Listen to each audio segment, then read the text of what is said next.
일단 구내염이 최소 이상 지속이 된다. 그럼 빨리 병원 가보셔야 되고요. 얼굴을 도려내야 됩니다. 치과 전문의 닥터배 치과를 운영하고 있는 배승환 원장이고요. 오늘은 구내염, 구강암에 대해서 한번 말씀을 좀 드려볼까 합니다.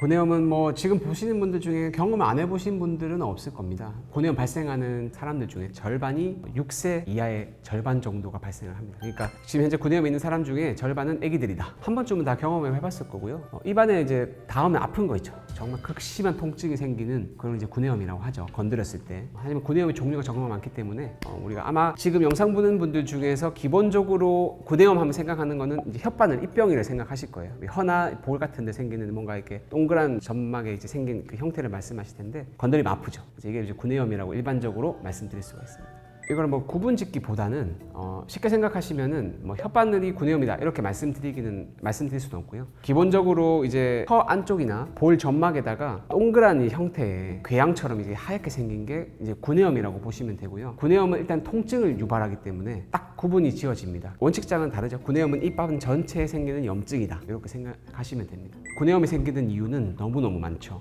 정말 대표적인 의사들이 항상 하는 말, 스트레스와 면역력 저하. 당연히 이제 몸의 면역력이 떨어지니까 입안의 약한 부위가 헐기 시작하고 또 염증이 생긴다라고 보시면 되고요. 그거 외에도 뭐 많습니다. 원인이 뭐 흡연이라든지 이제 면역력 저하, 비타민 부족, 그 외에 또 볼이나 점막이나 혀에 살짝 스치는 외상이 있을 경우에도 그 부분에 구내염이 잘 생길 수 있죠. 그래서 원인이 너무 많다. 다만 전반적으로 딱 하나만 뽑자면 이제 면역력 저하라고 볼 수 있습니다. 뭐는 뭐다 이렇게 말씀드릴 수는 없지만 기본적으로 내가 현재 컨디션이 좋고 입안 관리도 잘 되고 컨디션이 좋다 이러면 구내염이 잘 생기진 않죠. 저 같은 경우만 해도 저는 이제 운동도 하고 컨디션 관리도 열심히 하거든요. 그래서 거의 한 2년간 구내염이 생긴 적이 없어요.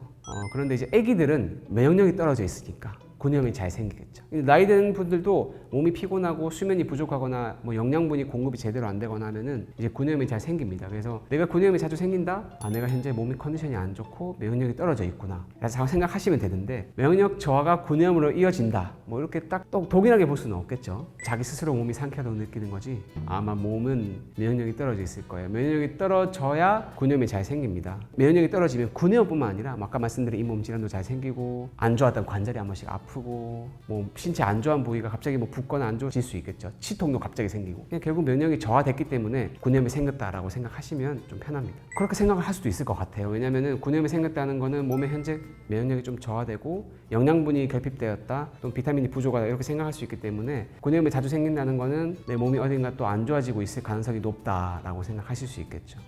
인간관계가 있긴 있습니다. 이제 우리 구내염은요, 사실은 우리 흔히 아는 이제 입병처럼 이렇게 아픈 것만 생각하는데 그게 대부분이기 때문에 그렇죠. 그렇지만 전문 용어로는 재발성 아프타성 구내염이라고 합니다. 그 이제 아프타성 구내염이 생겼을 때는 그게 구강암으로 발전된다 이렇게 연관 지을 수는 없어요. 하지만 이 염증이 생겼다는 것 자체는 모든 염증은 결국에는 관리가 안 되면 구강암으로 연결될 수가 있어요. 그렇기 때문에 내가 현재 구내염이 자주 생기고 또 뭔가 한 번씩 불편하다는 분들은 구강암으로 갈 가능성이 훨씬 높겠죠.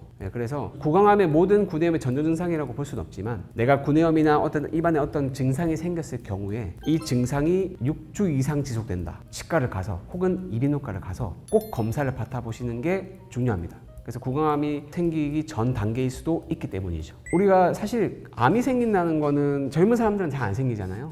그 말은 무슨 말이겠어요? 이제 면역력도 좋고 이제 아무리 젊고 신체도 훨씬 더 이제 잘 순환이 되고 건강하니까 안 생기는 거잖아요. 나이가 들면은 당연히 우리가 필연적으로 따라오는 노화가 생기고 면역력 저하가 생깁니다. 그래서 암이 발생할 확률이 높아지게 되는 원리인데요. 쉽게 생각하면 뭐 물론 유전 요인도 있겠지만 그래서 이제 구강암이 발생하는 분들은 사실 1년에 통계치로 따지면은 대한민국에서 1년에 약 2,000명이 안 되는 걸로 알고 있어요. 사실 그 수치는 병원에 가신 분들의 한정적이기 때문에 정확한 수치는 아니겠지만 그만큼 구강암은 확률은 낮다. 하지만 갈수록 이제 병원에 가는 분들이 많고 구강암은 실제로 놓치는 경우가 많기 때문에 실제로 이제 발병률은 낮더라도 입안에 어떤 전조 증상이 생기면은 구강암을 의심을 해봐야겠죠. 그래서 이제 구강암은요 면역력이 기본적으로 저하되고 입안에 관리가 안 되면 염증이 생기겠죠. 그걸 방치했을 경우에 구강암으로 발생을 할 수가 있습니다. 그럼요 모든 암은 유전적인 영역이 있죠. 그래서 우리가 대장암 잘 생기면 부모님 중에 있다? 그럼 대장암 조심해야 되고 뇌 질환이 있다? 뇌 질환 조심해야겠죠. 이 구강암의 전조 증상은 기본적으로 여러 가지가 있는데 우리가 인후통이라고 하죠. 침 삼킬 때 좀 아프거나 뭔가 목도 따갑고 이제 왜냐하면 구강암이 여기만 생기는 게 아니라 이렇게 목까지를 다 구강암이라고 할 수 있어요. 구강에 있는 암이니까요. 그래서 인후통이 좀 자주 발생한다거나 혹은 인후통이 생겼는데 이게 오래 간다거나 이러면은 구강암을 의심을 해봐야겠죠. 기본적으로는 뭐 감기 같은 거일 가능성이 높겠지만 너무 오래 간다. 그런 경우는 구강암을 의심해 볼 수 있고요. 그거 외에도 전조 증상이라고 하면은 이제 뭔가 입안에 뭔가 생겼어요. 근데 이 병의 양상이 이제 오래 가는 것도 마찬가지지만 불규칙한 모양으로 뭔가 깨끗한 동그란 모양이 아닌 불규칙한 모양으로 뭔가 이 병이 커진다는 느낌이 들면은 이것도 구강암일 수 있습니다. 그리고요, 기본적인 이 구강암에는 흡연이 정말 따라옵니다. 그래서 전조 증상은 이제 아까 말씀드린 뭐 통증이라든지 또 입안의 어떤 형태가 불규칙하면서 커진다든지 이런 게 기본적인 전조 증상인데 또 무서운 게 구강암이 통증이 없는 경우도 있어요. 그래서 사실은 암에도 여러 종류가 있기 때문에 내가 어떤 요게 생겼 이런 증상이 있으니까 구강암이다 이렇게 특정 지을 수는 없잖아요. 왜냐하면 처음에는 구내염 갔다가도 구강암으로 발전하는 경우가 있으니까. 이걸 영상 보시는 분들 중에 구강암이 걱정되는 분들은 일단 구내염이 최소 2주에 3주 이상 지속이 된다, 너무 오래 간다, 그리고 6주까지 됐다, 그럼 빨리 병원 가보셔야 되고요. 그리고 인후통도 너무 오래 간다, 빨리 병원 가보셔야 됩니다. 이 구강암 의심되는 분들 중에 내가 흡연한다? 그러면 또 빨리 가보셔야 됩니다. 흡연하시는 분들 중에 이렇게 염증이 오래 가는 분들이 구강암이 정말 많아요. 제가 차후에 말씀드리려고 했지만 흡연을 하거나 구강 상태가 좋지 않은 분들, 특히 흡연하면서 음주도 자주 한다? 정말 구강암 잘 생깁니다. 그래서 특히 이제 지금 보는 분들 중에서는 이제 담배 피는 분들은 꼭 빨리 이제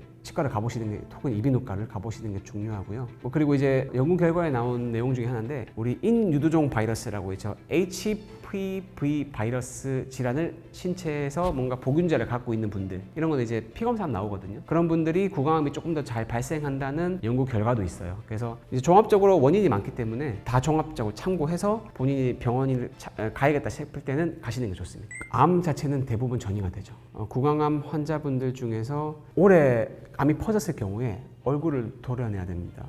정말 이건 이제 안타깝지만 초기에 발견해야 암도 치료가 되고, 사실 우리가 위는 절제해도 위암이 대수롭다는 뜻이 아니라 절제했을 경우에 겉에 표면은 그래도 괜찮잖아요. 근데 구강암은 얼굴을 이제 잘라내고 턱을 잘라내야 될 수가 있어요. 그래서 이 구강암 종류 정말 많습니다. 뭐 SCC, 아멜로블라스토마, 이거 전문 용어 정말 많아요. 암 종류가 정말 다양하거든요. 구강암도 턱을 도려내야 되기 때문에 우리가 퍼집니다, 구강암도. 그래서 빨리 가서 증상이 좀 안 좋다, 치과에 가서 정기적인 검진 받고, 안 좋다, 빨리 치과 가서 우리가 이걸 빨리 발견하는 게 중요합니다. 이제 치아에는 암이 없죠. 이제 연조직이 아니고 경조직이라서 치아는 뽑으면 그만입니다. 치아에 암이 생기면 간단하죠. 뽑으면 되니까. 근데 이제 주로 생기는 부위는 연조직이라든지 턱뼈. 제가 치아랑 잇몸 아까 구분해서 이제 조금 구분해야 된다고 말씀을 전에 영상에 드린 적이 있는데, 치아는 발치하면 끝인데요. 이제 잇몸은 잇몸 표면만 피부뿐만 아니라 안에 뼈가 있어요. 뼈에 암이 전이되기도 하고, 피부에도 잇몸 표면은 피부니까요. 피부에도 암이 생길 수 있어요. 그래서 결국에는 이 잇몸에, 그리고 구강 점막, 볼 점막, 그리고 목도 다 연조직이거든요. 이런 데 다 암이 생길 수 있습니다. 혀도 얼마든지 생길 수 있죠. 그래서 설암이라고 합니다. 무섭죠. 다 생길 수 있으니까. 이제 구강암도 예방이 가능하죠. 이제 유전적으로 생기는 거는 우리가 한계점이 있지만, 암에는 구강암이 생기는 원인을 차단해야겠죠. 비타민 많이 먹고 수분 공급 잘하고. 결국에는 이 암이 생기는 원인은 제가 말씀드린 원인을 제거하면 되잖아요. 흡연 안 해야겠죠. 그리고 백태 같은 이제 세균 덩어리들을 입안에서 빨리 제거를 하면 좋겠죠. 왜냐하면 세균이 많으면 염증이 잘 생기고 그 염증이 암으로 가기 때문에. 그리고 이제 나이 드신 분들은 입이 마르다 보니까 세균 변화가 생겨서 암이 잘 생기거든요. 그래서 뭐 이렇게 침이 잘 분비되는 음식들을 많이 먹고, 섬유질, 과일, 채소 이런 걸 많이 먹어서 구강 내 자정작용, 즉 침의 순환이 잘 돌 수 있도록 깨끗하게 환경을 유지해 주는 게 중요하다. 이렇게 볼 수 있습니다. 사실은 이제 우리 감기 걸리면 이제 약국 가서 병원 가서 주사 맞고 약 먹고 빨리 낫잖아요. 이제 구내염도 마찬가지입니다. 우리가 감기 걸렸을 때 약 먹는다고 빨리 낫는 건 아니에요. 우리 코로나 한때 유행했을 때 약 먹고 빨리 낫던가요? 증상이 완화되는 거죠. 코로나는 최소 어느 정도, 코로나뿐만 아니라 모든 감기가 경증이 있겠지만 일정 시간이 지나야 좋아집니다. 근데 구내염도 마찬가지예요. 내가 이 구내염 빨리 낫게 하고 싶다고 아주 급속도로 빨리 낫게 할 수 있는 건 아닙니다. 다만 조금 도움을 주는 구내염 약들을 발라서 조금 도움을 줄 수 있겠죠. 우리 흔히 아는 알보칠, 오라메디, 페리터치 종류가 많잖아요. 그런 약들을 발라서 조금 개선을 시킬 수도 있습니다. 하지만 그거 바른다고 해서 구내염이 아주 급속도로 빨리 낫지는 않습니다. 이제 알보칠로 예를 한번 들어볼게요. 자, 알보칠은 사실은 하나 말씀드리면 이 알보칠이라는 약은 일본 다케다 회사 제품의 약이고요. 대한민국의 약은 아닙니다. 한국에서 만든 이제 비슷한 제품들이 있어요. 알보제로라고 또 있고요. 그리고 뭐 페리터치, 하여튼 그 제품들이 있어요. 그래서 국산 제품을 더 써주면 좋겠죠, 아무래도. 그리고 이제 알보칠이라는 제품은 우선은 이제 폴리크레졸렌이라는 그 산성 성분의 살균제입니다. 구내염이 생겼다는 거는 거기에 세균들이 있는 상황이거든요. 그래서 이제 알보칠을 바르게 되면 그 알보칠에 있는 pH 0.6의 강한 산성 성분이 세균을 죽이게 됩니다. 그러니까 아프죠. 엄청 아픕니다. 그래서 세균을 줄여주니까 구내염이 이제 바르고 나면 아프다가 또 안 아프잖아요. 왜? 세균이 없어지니까. 그렇지만 또 세균은 또 거기 또 달라붙기 때문에 결국 또 아프게 됩니다. 다만 세균을 죽여주기 때문에 증상이 완화가 되고 또 좀 낫는 속도가 뭐 아주 빠르진 않지만 조금 빨라질 수는 있겠죠. 알보칠은 발라주면 좋고요. 치과에서 발라도 되고 뭐 약국에서 사서 또 발라주면 좋긴 좋습니다. 사실은 뭐 어떤 음식을 먹는다고 구내염이 안 생기진 않잖아요. 그래서 과일, 채소, 그리고 식이섬유 많은, 섬유질 많은 음식들 많이 먹고, 그리고 이제 좀 맵고 짠 음식들이 아무래도 자극적이니까 그런 음식들을 조금 자제한다면 아무래도 구내염이 발생하는 것을 막을 수는 없을지언정 구내염이 생겼을 때 좀 빨리 낫고 덜 아프지 않을까 싶어요. 건강한 음식을 많이 먹어야 신체가 건강해지고 구내염이 잘 안 생기겠죠. 이렇게 좀 포괄적으로 생각하는 게 좋을 것 같아요. 우선은 위염이 자주 발생하다 보면 위암이 되고요. 담배를 많이 피다 보면 폐암이 생기잖아요. 그 말은 구내염이 많이 생기다 보면 구강암으로 발전할 가능성이 높다고 보시면 됩니다. 구내염 생겼다가 괜찮아지죠. 대부분 사실 거의 99.9% 괜찮아지죠. 하지만 그 0.1%의 가능성으로 자주 발생하는 분들, 이제 구내염 자주 발생하는 분들이 구강암으로 잘 되기 때문에 지금 현재 내가 구내염이 자주 발생한다 대수롭지 않게 여기지 마시고 빨리빨리 치과 가거나 이비인후과 가서 치료도 받으시고 또 내가 현재 면역력이 떨어져 있구나.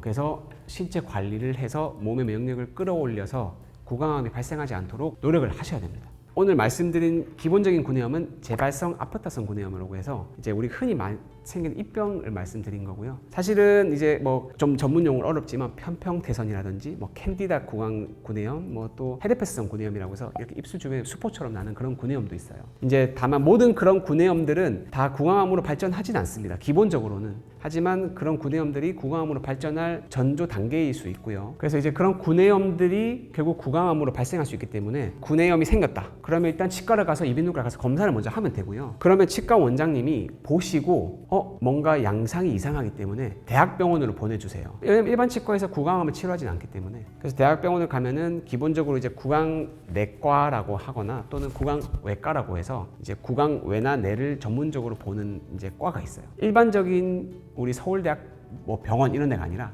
서울대 치과병원을 가시면 그런 이제 구강암을 전문적으로 보는 과가 있습니다. 그래서 거기 가서 뭐 CT도 찍고 뭐 검사도 해서 우리가 구강암을 발견할 수 있는 거죠.